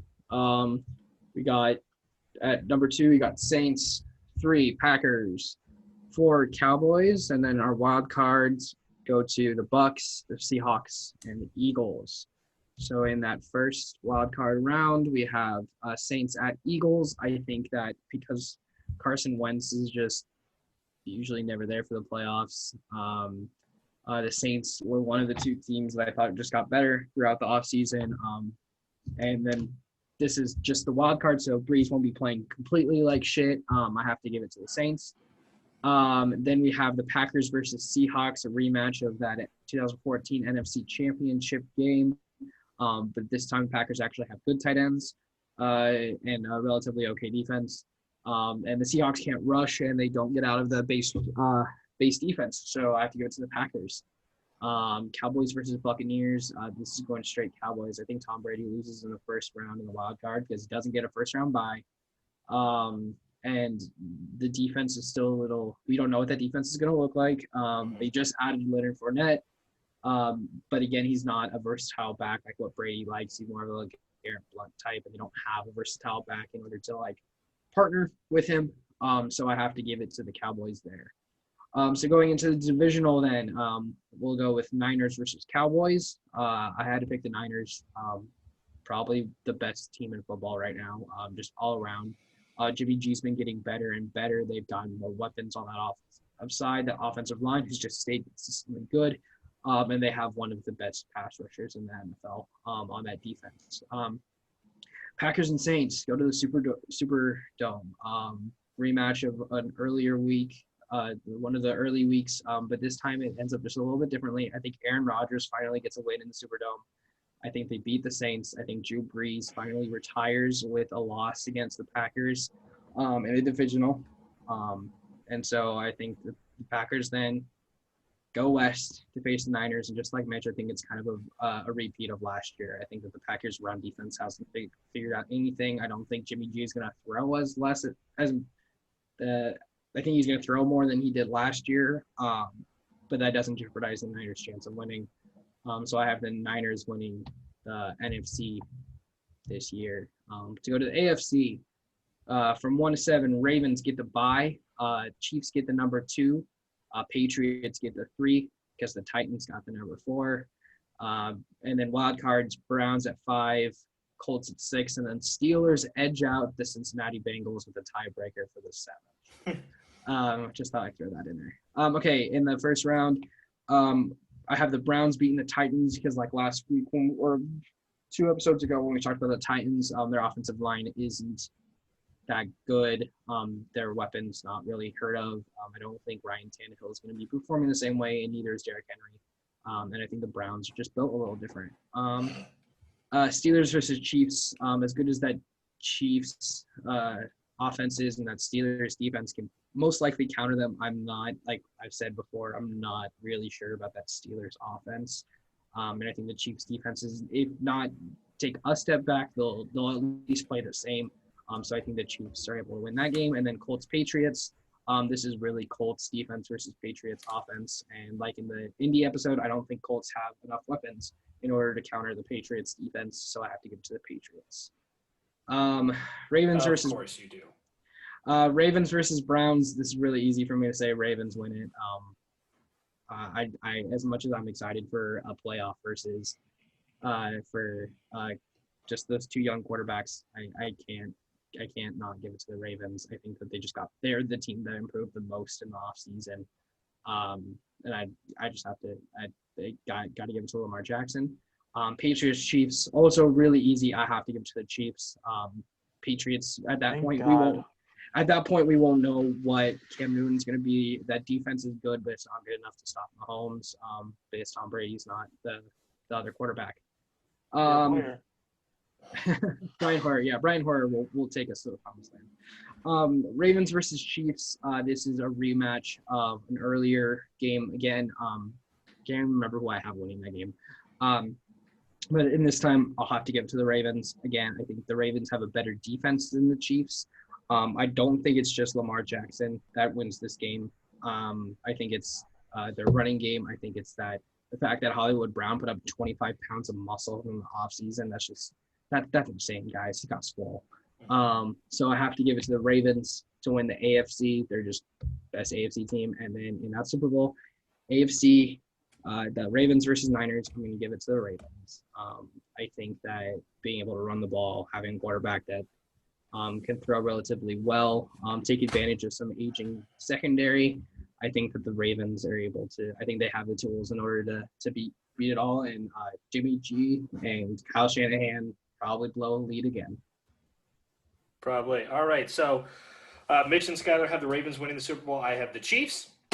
So we will see how that goes. So let's move on to our hero and our putts. My hero of the episode is actually going to go to Chris Paul. Chris Paul did a little video for Oklahoma City fans that I thought was very touching. He talked about how everybody counted him out except the fans. And Chris Paul has always kind of been tied to Oklahoma City because not a lot of people remember his first 2 years in the league with New Orleans. He actually played in Oklahoma City because of Katrina. So he's always had a very tight relationship with Oklahoma City fans. He was very happy to be back. I've always loved Chris Paul. I think he's a great sportsman. I think he's a genuinely good human being. And his kind of heartfelt message to Oklahoma City fans after that tough Game 7 loss, I think, was great. So my hero goes to Chris Paul. I got two this week. The first one is going to Donovan Mitchell after losing in Game 7. I think he gave a really great quote that kind of puts everything in perspective. He said, "People lost their family members to police brutality and racism and shit. The way I'm feeling right now is nothing compared to that." And it just shows that, he's wise beyond his years. He's got nothing to worry about going from here on, just in basketball and life in general. And, it's just nice to see, a young person put everything in perspective of everything that's going on. So I got to give my props to him. And then my number one hero this week goes to Justin Pugh, the left or right guard of the Arizona Cardinals, because ESPN on Twitter put out a little video of Brady throwing to Gronk and saying Brady to Gronk is back. And then he's like, "Excuse me, it's A.K. Shipley to Brady, then to Gronk. Get it right." So love him showing that O-lineman love out there. Yeah. My hero goes to specifically like the country of Germany, but just like FIFA as a whole. Because when all of this started, all of COVID and everything, we didn't really know when sports were going to come back, and then Germany found a way in order for FIFA to work, and they kind of set the blueprint for then NBA to work, for us to get our soccer league back, for the idea of us even having football in the next week. So I think that kind of goes unnoticed with everything kind of returning back to normal in the States. Thank you, Germany. Thank you, Angela Merkel, for not being the worst country in the Western Hemisphere.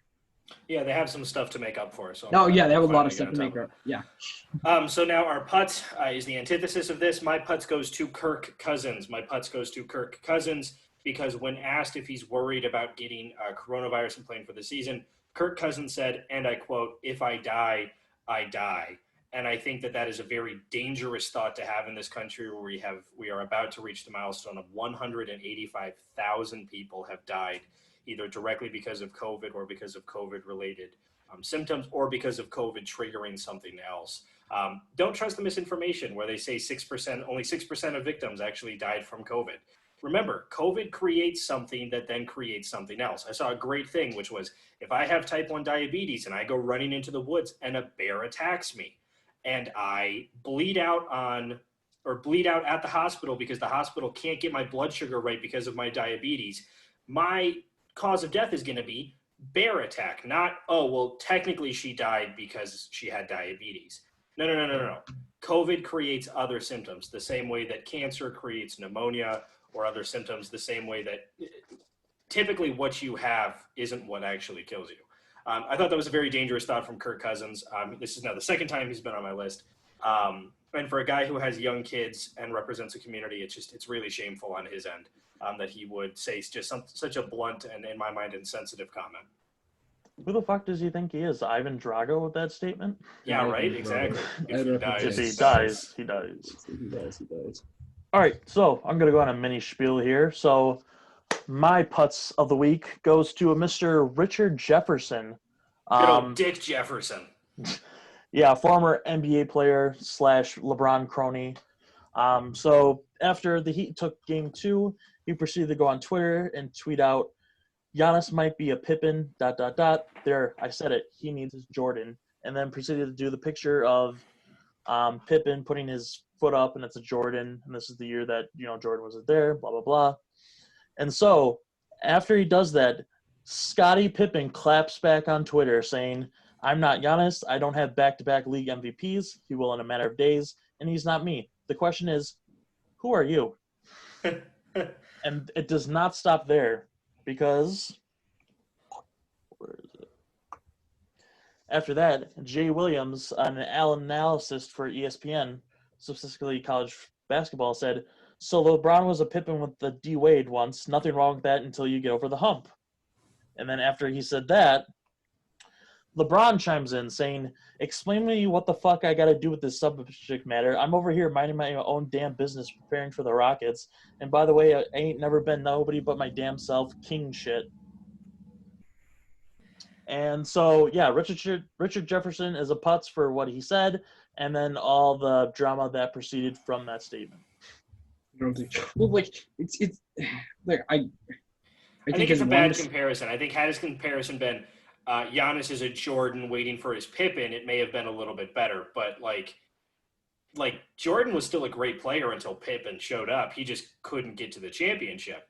And I think Giannis runs into the same thing. So I think it's a bad analysis by a fucking bald-headed dickhead. Which he's not the worst NBA analyst. No, for he's ESPN. he's no Kendrick He's Perkins. actually one of my favorite besides Paul Pierce. Paul Pierce I just can't stand the sound of Richard Jefferson's voice. It looks like someone's got his balls in a vice grip and just won't let go. Skylar, your putts. Oh, okay. My putts. Oh shit, who was my putts? Okay, never mind. Nebraska? No, it's serious. It's just the Big Ten at this point. I feel like they're dragging this kind of shit out about their season. Even the Pac-12 came forward and said what their plan was and said what they're looking for and how they're planning on resuming their season. The Big Ten hasn't done any of that. We're just hearing different sources from different ADs and presidents about what they're saying. They finally released the vote, which was 11-3. And that wasn't hard. Like, it wasn't hard at all. Like, if they'd done that, they would have saved themselves a mess. But they still haven't released any of the affidavits or other things that they used in order to suspend the season. The Pac-12 has been very transparent with its league. The Big Ten hasn't. We're hearing about whether it's going to be October 10th or it's going to be the week of Thanksgiving or it's not even going to be January. I mean, my AD is saying stuff that's different from Wisconsin's AD, from Ohio State's AD, from Penn State's AD, whatever. Like it's just there's no central message. There's no ability to kind of fix the situation or at least alleviate the situation and be like, okay, guys, we don't have an answer right now, but if you give us like 2 weeks, we'll find one. And they put themselves in this hole because they said they're done with football 6 days after they released revised schedule. The Big Ten is becoming a shell of itself. As a Nebraska fan, as a Big Ten fan, I'm really, really upset with Kevin Warren. I'm really upset with the Big Ten brass. I don't blame the schools for this at all because all of the schools are doing their best in order to make sure football is happening, doing their best to make sure their students are safe, whereas the Big Ten doesn't seem to be taking this seriously at all. I think Kevin Warren is trying to be a Jim Delaney, and he just said that. Yeah. I'm going to push back on that point, actually. I think they are taking it seriously because I don't know if you guys saw today, but the Penn State medical director said that all the athletes in the Big Ten that have contracted COVID-19, 30 to 35% of them have that heart condition that was talked about earlier. He released that information today, so they're taking it seriously. That's why they haven't released information about it. So they got to figure out if this is a real, how to handle this. If they have to keep suspended, we've already run super long in this episode, so we'll keep an eye on that whole situation. Obviously, the Big Ten situation is fluid. We do have college football this week, actual return of FBS. I know it's like BYU versus Navy and a couple other games. UAB played today. Yeah. So on the next episode that we're going to do, we're going to break down the 3 Power 5 conferences who are playing and how we think that's going to go. We're going to talk about the NBA again because by then we'll have Bucks versus Heat. We actually would technically be through Game 4 at that point, and possibility of more. Raptors, Celtics, a couple of games, and then the games in the West as well. And we're going to break down our weekly pick'em because next time we record, we will be 2 days away from the beginning of the NFL season. Continue to, if you guys are interested, join that fantasy league. We're looking for at least one other person to join. Otherwise, we will create a dummy account to join. And the links are on our social media and stuff. Before we do just a quick wrap up, guys, do you have any other brief points before we want to sign off? Yeah, for sure. Just two quick shout outs to two players. Shout out to John Morant for winning Rookie of the Year tonight. Yep. For people who think it was going to be close, it was not. 99 votes for John Morant, 1 for Zion. So good for him. Zion didn't even get second place. Basically. And then 2, shout out to Frank Gore Jr. for making his college debut tonight. Oh, hey, congrats. I'd love to see Frank Gore and Frank Gore Jr. in the NFL together. That would be so great. He's just got to last 3 more seasons, 3 or 4 more more seasons. Hell yeah. Skyler, any other quick points? What Brady said, just join the fantasy league, contact any of us if you have questions or problems with it. We still have a week, or less than a week, 6 days from now. At 8 o'clock is when we go live. And please, somebody else get in this league because I don't want to have to kick these guys' ass by myself. So. All right, so we appreciate everybody for tuning in to episode 35. I know it went a lot longer than we had initially anticipated, but we hope it was a good episode for you guys. Follow us on everything, Facebook, Twitter, Spotify, SoundCloud, Reddit, YouTube. Email us your guys' thoughts, fourthstringsp@gmail.com. All the episodes are up on SoundCloud and Spotify. There's just a quick hiccup with YouTube, so we are 2 episodes behind on that, but we'll get those episodes up the next couple of days. But no, we appreciate everybody for tuning in and listening, and everybody have a fantastic night.